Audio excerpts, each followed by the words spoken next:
का कहना है, बाबा जी का कहना है, क्या खा पी कर हुए खराब, क्या खा पी कर हुए खराब, क्या खाने से होगी भलाई, क्या खाने से होगी भलाई। जो अब भी समझ न पाएगा, जो अब भी समझ न पाएगा, बाबा जी की वाणी है, बाबा जी की वाणी है। अब कुछ होने वाला है, अब कुछ होने वाला है। जय गुरुदेव।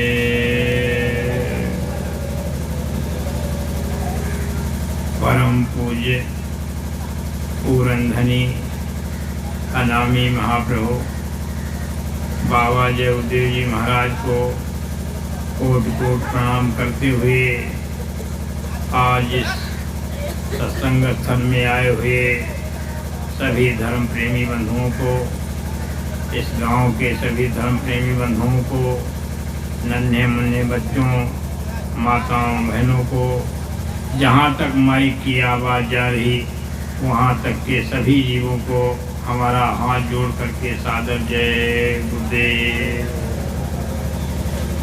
आप लोग बड़े ध्यान से सत्संग वचनों को सुनेंगे। जहाँ हम आप बैठे हैं ये काल माया का देश है। हम आप इस काल और माया के देश में फंस गए। यहाँ गुरु के अलावा कोई निकाल नहीं सकता। किस तरीके से फंसे हैं ये हम आप विचार करें। यहाँ ये जड़ माया है, चेतन माया नहीं है। चेतन माया तो दूसरे नाम पर है, लेकिन यहाँ ये जड़ माया है। और इस जड़ माया में हम आप इतने फंस गए। अगर चेतन माया मिलेगी तो वहाँ से तो हम आप निकल नहीं सकते। बगैर गुरु के वहाँ से निकल नहीं सकते। इसलिए हर जगह पर गुरु की आवश्यकता है। हर मंडल पर आपको गुरु मिलेगा, उस रास्ते से आपको लेकर के जाएगा। ये माया सब जगह नचावा, जानत सब लख बिरले पावा। वास्तव में ऐसा कौन है जिसको माया ने नचाया नहीं? यानी माया सब जग को नचा रही है। माया को अस जिन नचाया। जलचर थलचर नवचर जितने जीव धरे जे काया। ये नहीं कि केवल इंसानों को ही, मानव को ही माया नचा रही। चाहे जल में रहने वाले जीव हों, चाहे जमीन पर रहने वाले जीव, और चाहे आसमान में रहने वाले जीव, सबको माया नचा रही। जलचर थलचर नभचर जितने जीव धरे ये काया। बड़े बड़े ज्ञानी विज्ञानी तब से इनको भरमाया। बड़े बड़े ज्ञानी विज्ञानी तपस्वियों को भी इस माया ने धराशायी किया। श्रृंगी ऋषि 10,000 वर्ष की तपस्या को खंडित कर दिया माया ने। और नारद माया के चक्कर में नाचते चले गए। ये माया, इस माया ने सब कुछ, ब्रह्मा विष्णु महेश देवी देवता सब माया के चक्कर में नाच रहे। यानी कबीर साहब कहते हैं माया से कि अब कह का लुटियो टिकुलिया लगाए के। ब्रह्मा को लूटो और विष्णु को लूटो और नारद को लूटो बंदरिया बनाए के अब कहीं का टिकुलिया लगाए, तो उसने सबको नचाया। ब्रह्मा विष्णु महेश सब उसी चक्कर में माया में नाच रहे, ऋषि मुनि सब माया में नाच रहे। तो बताओ हम आपको इसमें से कौन निकालेगा? इनके पीछे चले जाओगे, वो अपने आप स्वयं माया में नाच रहे हैं, तुमको कैसे बचाएंगे? केवल गुरु के अलावा कोई हम आपको इस माया के देश से निकाल नहीं सके। बड़े बड़े ज्ञानी विज्ञानी तब से इनको भरमाया। मुल्ला जैसे बकरा पाले, प्रेम बहुत दर्शाया। जैसे मुल्ला बकरा पालता है, बड़ा प्यार करता है बकरे से, गोदी में खिलाता है, गोदी में उसको लेकर के, और उन्हें प्रेम विवश वो संग संग डोले माता पिता बुलाया। मालिक मान लिया उसने, मुल्ला को मालिक मान लिया उसने, यही हमारे मालिक है। और प्रेम के वशीभूत होकर के मुल्ला के पीछे पीछे बकरा घूमता, अपने माता पिता को भी छोड़ दिया, यही मालिक। लेकिन पर बकरीद परी जादिन निर्दयी प्रीत ठुकराया। जब बकरीद पड़ी तो उस निर्दयी ने प्रेम को खत्म कर दिया। पर बकरीद पड़ी जादिन निर्दयी प्रीत ठुकराया, और कपट स्वार्थ की प्रीत तोड़ गल काट मास्ते खाया। कपट के स्वार्थ को, यानी कपट और स्वार्थ के प्रेम को खत्म कर दिया और गला काट करके मांस खा गया। तैसे ही माया माँ बन सेवा कर दिखावत आया। उसी तरीके से हमारे आपके पास माता माया बनकर के आ गई और उन्हें हमारी आपकी सेवा कर रही। तैसे ही माया माँ बन सेवा कर दिखावत दाया, माँ समान ही तो कोई पाल बड़ी की काया। और उन्हें अपने आप गीले में लेटेगी, तुमको सूखे पर लेटाएगी, बड़ा प्यार करती। तैसे ही माया माँ बन सेवा कर दिखावत दाया, माँ समान हितौर कोई, माता के समान कोई हितैषी नहीं। पाल पोस करके बड़ा कर दिया तुमको बकरे की तरीके से, जैसे मुल्ला ने बकरे को पाल पोस करके बड़ा कर दिया, उसी तरीके से उसने तुमको बड़ा कर दिया। अब दूसरी आ रही है तुमको मृत्यु के कगार पर पहुंचाने के लिए। ब्याह भयो पुनि पत्नी बन करके माया आ गई। ब्याह भयो पुनि पत्नी बन के प्रेम बहुत दर्शाया, बड़ा प्रेम दिखाया। एक ने तो पाल पोस करके बड़ा कर दिया, दूसरी आई और जो है पत्नी बन करके बड़ा प्रेम दिखाया। इंद्रिय रोग भोग बस करके इंद्रियों को भोग बस रोगी बना दिया। इंद्रिय रोग भोग बस करके मृत्यु निकट बुलाया, मौत के घाट पर पहुंचा दिया। रोग यानी उन्हें भोग के बाद रोग का नंबर, रोगी बन गए, चारपाई पर पड़े हैं, बीमार हैं, और वो जो है तुमको चैन से भी, उस समय पर भी चैन से नहीं आपको लेटने देंगे। इंद्रिय रोग भोग बस करके मृत्यु निकट बुलाया। पुत्री पुत्र साथ ले रोवे असुंधार बहाया। पुत्री पुत्र छोटे छोटे बच्चे लेकर के तुम्हारे सामने रो रहे, छोड़ चले मझधार में नैया मेरी आज डुबाया। आप हमको छोड़े जा रहे हैं मझधार में, यानी बच्चों को लेकर के तुम्हारे सामने रो रहे। तुम चारपाई पर बीमार पड़े हो और तुम्हारे सामने बच्चों को लेकर के रो रहे। तुम उस समय पर उधेड़ बुन में पड़े हुए, हमारे न रहने के बाद इन बच्चों का क्या होगा, छोटे छोटे बच्चे, हमारे न रहने के बाद स्त्री का क्या होगा, कैसे जो है अपने परिवार को चलाएगी, क्या होगा।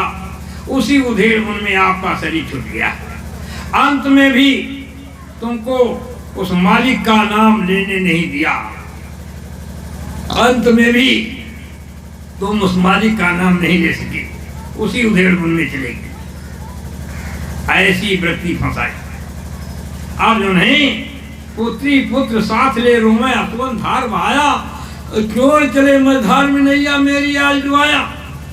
अंतः राम रहीम भुलाने, अंत में भी राम रहीम भूल गए, कुछ नहीं। अंतः राम रहीम भुलाने, वृत्ति फंसाई माया, ऐसी वृत्ति माया ने फंसाई, अंत में भी उन्हें मालिक का नाम नहीं ले पाए। जहां आशा तहां बासा पाया, जहां तुम्हारी आशाएं लगी नहीं वहीं तुमको जन्म दिया गया। हम आपको जन्म मरण के चक्कर में कौन लाया? आशाएं लाई। जहां हमारी आशा लगी रही वहीं हमको जन्म दे दिया गया।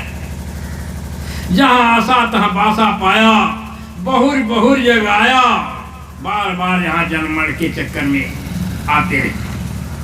ये हिते ग्रहण कबीर सूर नानक रविदास चिताया, इसलिए सभी महापुरुषों ने चिताया, बताया कैसे रहना है। हम आपको माया में रहना, जिन जल में कमल लगाया, माया में इस तरीके से रहो, इसका विरोध नहीं करना है, लेकिन जो नहीं ऐसे रहो जैसे जल में कमल रहता है। कमल पानी से ही खुराक लेता है अपनी, कीचड़ में उसकी जड़ है, लेकिन जो नहीं पानी से हमेशा अलग है। कमल के पत्ते पर आप थोड़ा पानी डाल करके देखो, गोली की तरीके से लुढ़का लुढ़का घूमेगा और जो नहीं अपने में जज्ब नहीं होने देता। इस माया में हम आपको इस तरीके से रहना है, विरोध नहीं करना है, प्यार और मोहब्बत के साथ रहो, लेकिन ये समझो न ये हमारे हैं न हम इनके। अब ये जरूर है कि जो लेन देन कर्म कर्जा है उसको तो अदा ही करना है। यहाँ काल के देश में लेन देन कर्म कर्जा सब अदा कर रहे हैं, हम आपको भी अदा करना, लेकिन ये जरूर है इस काल के देश से हम निकलेंगे कैसे, उसका उपाय जरूर हम आपको सोचना चाहिए। देखिए यहाँ जो है हमको ध्यान और सुमिरन ने ही फंसाया है, और ध्यान और सुमिरन में ही हम फंसे हुए हैं। इसलिए महापुरुषों ने पहले के योगों को खत्म कर दिया और इस समय पर कलयुग में ध्यान और सुमिरन की ही क्रिया तुमको बताई, इसी से तुम पार होगे। पहले के योग कठिन हैं, उम्र भी उतनी है नहीं, इसलिए तुम कर नहीं सकते। अब हम आप जो हैं ध्यान और सुमिरन के द्वारा ही फंसे। संतों ने जब ये देखा कि ये जीव ध्यान और सुमिरन में ही फंसा हुआ है, किसका ध्यान कर रहा? खेत का, दुकान का, दफ्तर का, बाल बच्चों का, इन्हीं का तो ध्यान सुमिरन कर रहे हैं। हम जो नहीं इन्हीं का ध्यान सुमिरन कर रहे हैं, खेत का, दुकान का, दफ्तर का, बाल बच्चों का, इनका ध्यान सुमिरन कर रहे हैं और उन्हीं का ध्यान सुमिरन करते हैं। उन्हीं के प्रति दिन में भी किया उनका ध्यान सुमिरन, रात में भी ध्यान सुमिरन उन्हीं का, खेत दुकान दफ्तर का किया। उन्हीं के प्रति हमारी आसक्ति बढ़ती चली गई और उन्हीं के प्रति हमारा मोह बढ़ता चला गया।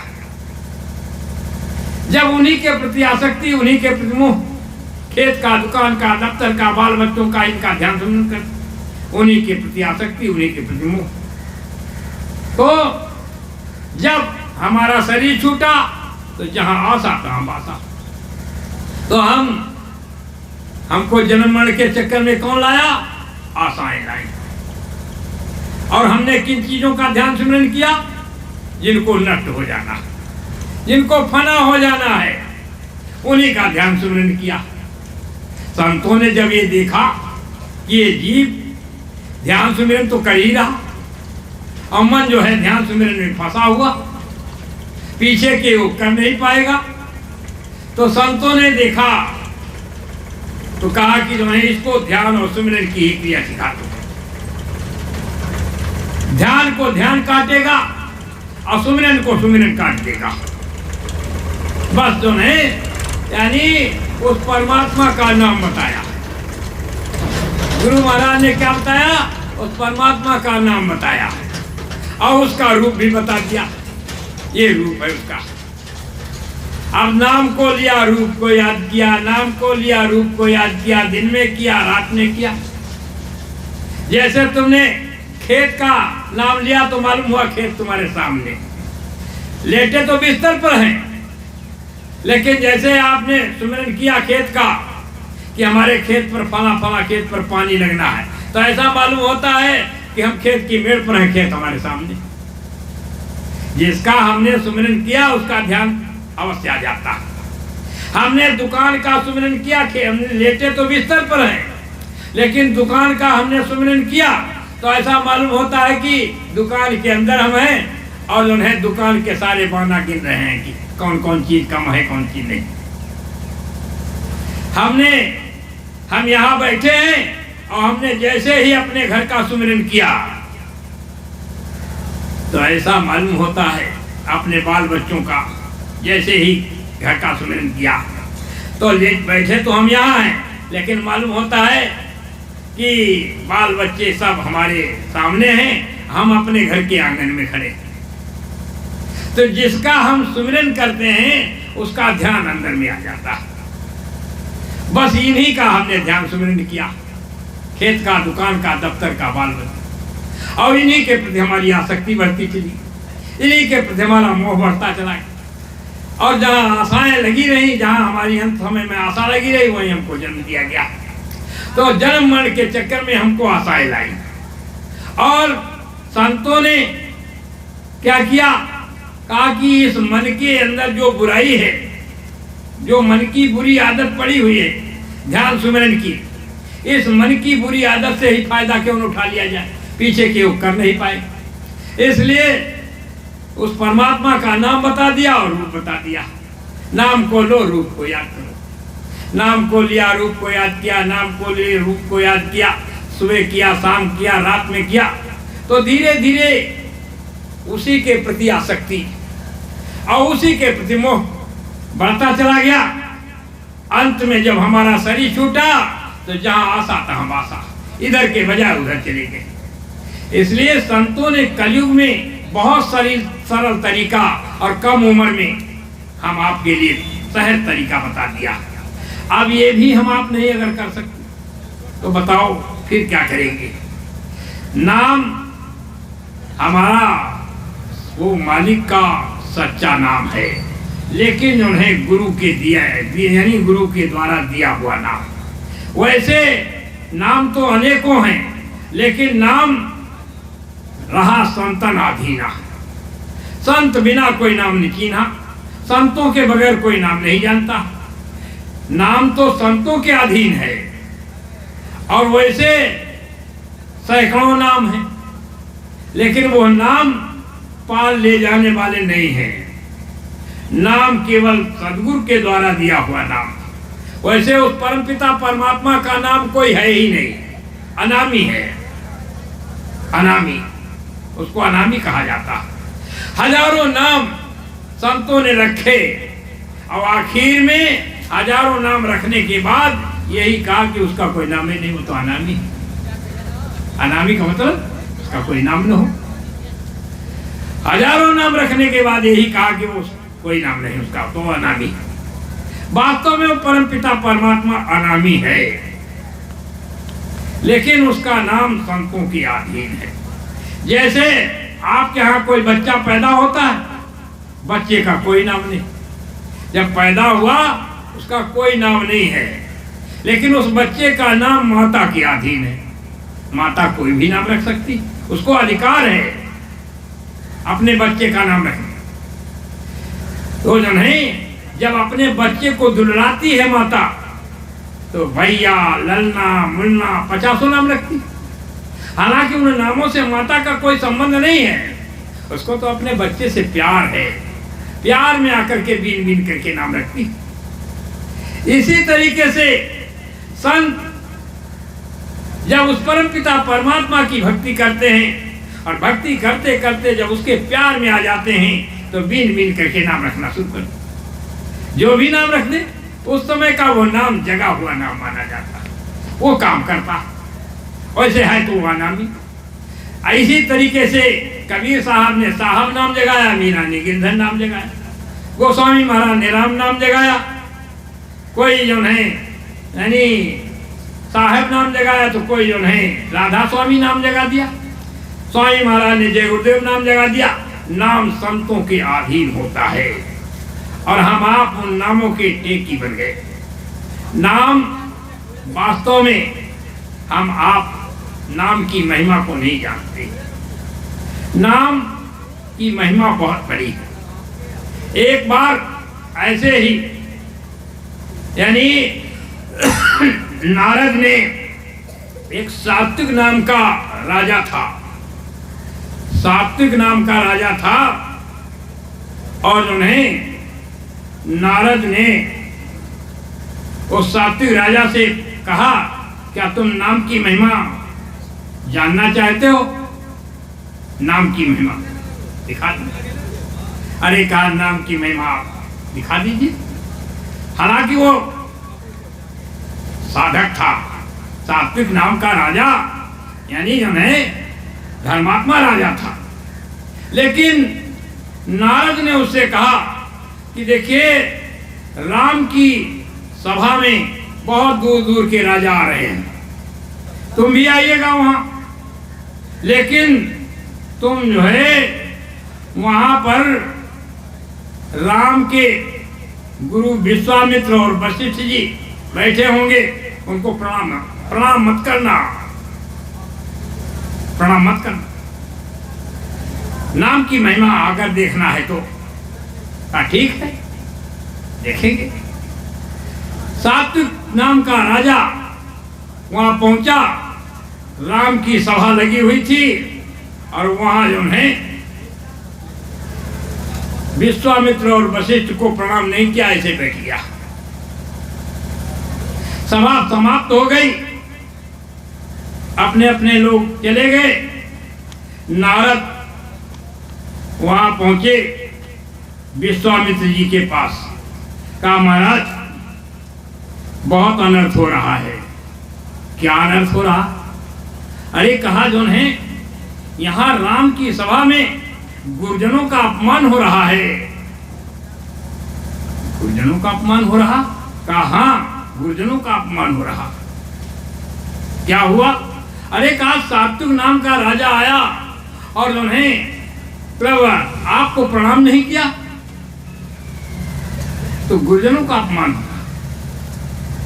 विश्वामित्र ने कहा देखो इससे हमें क्या लेना देना, अरे गुरुजनों का अपमान हो रहा है या सम्मान हो रहा है, इससे क्या लेना देना। कहा हमें इससे कोई मतलब नहीं, ये राम जाने।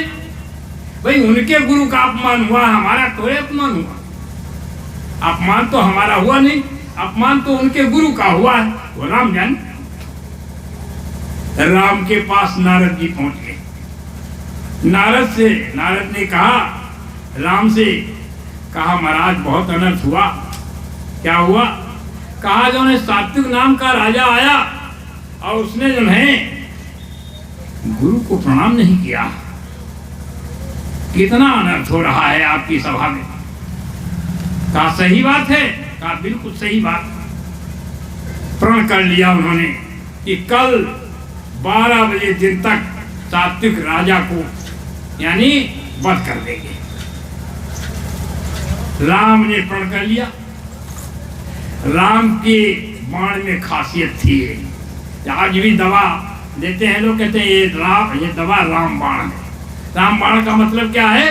राम का जो बाण था वो बिल्कुल अचूक था, जिसके नाम से छोड़ा जाता था उसको मार करके फिर तरकब में आ जाता था, बताता था कि हम ये काम करके आए। और जो है उन्होंने प्रण कर लिया और कहा कि अब जो है 12 बजे उसको वध है। इधर जो है वहां से नारद चले गए। और जो है सात्विक राजा के पास पहुंची। सात्विक राजा से कहा कि कल तुम्हारा वध है 12 बजे, राम तुम्हें मार देंगे। कहा महाराज क्यों? तुमने गुरुजनों का अपमान किया। अरे कहा महाराज आप जो है हमसे कह रहे थे कि हम नाम की महिमा को आपको बता देंगे, नाम की महिमा सुनने के लिए, हम देखने के लिए उन्हें किया था आपके कहने पर, अब आप हमारा वध करा रहे हैं। 12 बजे रात को वध हो, 12 बजे दिन में वध हो जाएगा। कहा हाँ वध हो जाएगा। कहा फिर अब हम क्या करें? नारद ने कहा बस सीधे यहां से भागो, जाओ अंजनी के पास, अंजनी माँ के पास। अंजनी माँ के पास जाकर के उनके पैरों पर गिरो जाकर पहुंच गया अंजनी के पास। अंजनी के पैरों पर जब गिरा सात्विक राजा, अंजनी माँ ने उसके ऊपर हाथ फेरा, कहा जो है आयुष्मान भव, तुम्हारी लंबी उम्र हो। आशीर्वाद जब दे दिया, सात्विक राजा रोने लगा। महाराज माता जी आपने आशीर्वाद दिया, ये आशीर्वाद कैसे हमको मिलेगा? हमारी तो जो है 12 बजे मौत है, 12 बजे मौत है, कौन मारेगा? अरे कहा राम मुझे मार देंगे। अच्छा अब जो है आप आशीर्वाद दे चुकी हैं, तो बताओ जो है हमारा जो है तो 12 बजे वध है। अंजनी माता ने कहा कि जाओ वो मंदिर है, उस मंदिर के अंदर बैठो जाकर के, और जो है उस मालिक का नाम जप हो जाकर बैठो उसमें। और धार्मिक तो था ही, नाम जप रहा घर में मालिक का। मंदिर में अंजनी ने अपने लड़के को बुलाया, हनुमान जी को। आए, प्रणाम किया तो मुंह फेर लिया। कहा माता जी आप से हम जब मिलते थे तो आप हमको बहुत प्यार देती थी और हमको उन्हें चूमती चाटती थी। आज क्या बात है? घूम रही, उधर घूम गई, उधर घूम गई। कहा ऐसा है बेटा, तुम्हें मेरा काम करना है, तुम कर नहीं पाओगे। कहा नहीं नहीं हम करेंगे, आपका आदेश होना चाहिए। क्या है बताया। कहा कि करोगे? कहा बिल्कुल करें। 3 बार कहवा दिया, जो आप आदेश देंगी आपके आदेश का पालन होगा। कहा सात्विक नाम का राजा, उसको राम ने यानी प्रण किया है कि 12 बजे दिन में उसका वध होगा। वो मंदिर में बैठा है, अब तुम जो है उसकी रक्षा तुम्हें करनी। क्या करें माता जी, अब तो उनके पैर के नीचे से धरती खसक गई। जो है इसका जो है मालिक स्वयं, अब मालिक के साथ साथ साथ जो है हम कैसे लड़ेंगे, क्या करेंगे? हमारा इष्ट जो है मारेगा और हम कैसे बचाएंगे? हनुमान से कहा तुम्हें बचाना है। कहा माता जी फिर हमको उपाय बताओ। कहा उस मंदिर के सामने बैठो जाकर के, और जो है आंख बंद करके अपने इष्ट का ध्यान कीजिए। मंदिर में वो नाम जप रहा है और मंदिर के सामने वो जो है ध्यानावस्था में बैठे। राम ने फिर नारद से पूछा, नारद अरे वो सात्विक नाम का राजा कहाँ है? आज 12 बजे दिन में वध है उसका। कहा जो है वो तो अंजनी माँ के पास पहुंच गया। नारद ने बताया। अच्छा तो कहा वही है, वो मंदिर है, उस मंदिर में जो है बैठा हुआ। राम वहां पहुंच गए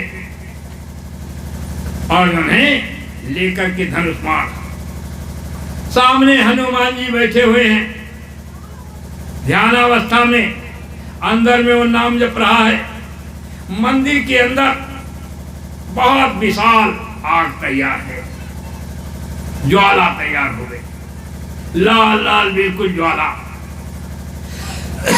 राम ने धनुष को उठाया और चढ़ाया धनुष, उसके नाम से जैसे छोड़ा अंदर में, तो जो है हनुमान को साइड में करके क्रॉस करके अंदर घुस गया और अंदर घुस करके उसी में भस्म हो गया, जल गया। दूसरा बाण निकाला, फिर मारा, लेकिन वो भी गया, अंदर में स्वाहा हो गया। फिर मारा, धीरे धीरे धीरे धीरे सब बाण खत्म हो गए, लेकिन जवाब भी नहीं आया, वो दोबारा वापस भी नहीं आया। एक बाण रह गया। राम ने कहा, बाण से निकाला बाण और कहा कि तुम में क्या ताकत है, तुम क्या कर सकते हो। बाण ने कहा, हम पृथ्वी यानी जो है आसमान को जमीन पर ला सकता हूं। अच्छा, कहा इस पृथ्वी को आसमान में भी पहुंचा सकता हूं। त्रिलोकी में जिसको आप चाहें उसको भी हम मार सकते हैं। जो भी आप बताएं सारा काम करके मैं वापस आ सकता हूं। लेकिन बाण ने कहा, हे महाराज, आप जो है हमको उस जो है इस मंदिर के अंदर मत फेंक देना, नहीं तो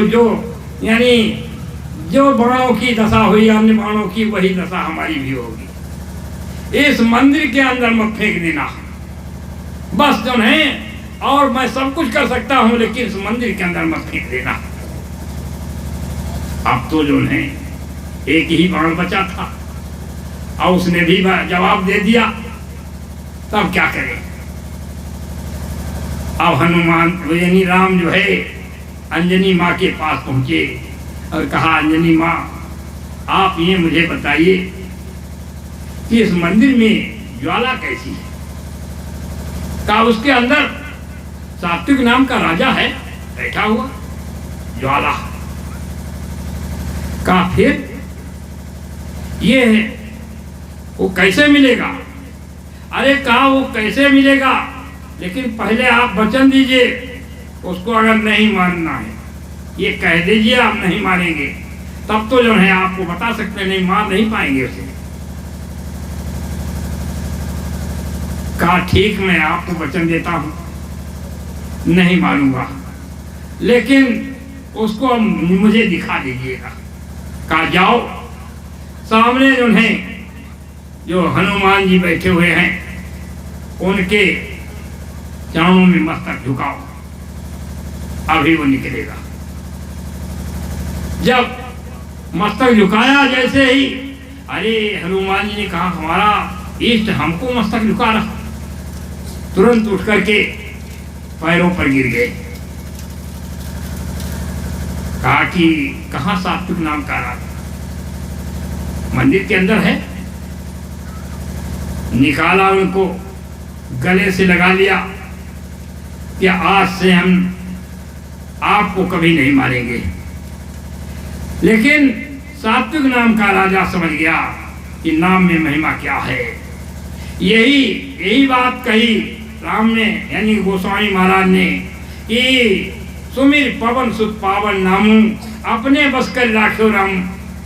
और उन्हें केवल वो पावन नाम उन्होंने जपा, और जो नहीं राम भी नहीं, नाम की महिमा को राम भी नहीं जानते। राम सकै नाम गुण गाय, राम भी नाम की महिमा को नहीं जानते हैं, लेकिन उनका जो यानी शिष्य है वो जानता है नाम की महिमा क्या। वास्तव में नाम की महिमा अपार है। ये तो कलयुग के यानी काल के नाम की बात है, लेकिन हम आपको जो नाम मिला है ये जो है काल का नाम नहीं, काल के यानी काल की नामों को तो बता ही दिया गया, लेकिन उस रास्ते से तुम्हें जाना है। लेकिन जाना कहाँ है? अपने अनामी महाप्रभु के पास जाना है। रास्ता में जो है ये पड़ेंगे। इसलिए काल की भी पूजा स्वामी महाराज ने हम आपसे कराई। नाम की महिमा वास्तव में अपार है। बड़े ध्यान से महापुरुषों के वचनों को आप सुनिएगा। यानी महापुरुषों ने हम आपको हर तरीके से छोटी छोटी कहानियों से भी अगर शिक्षा पाना चाहो तो पा सकते हो।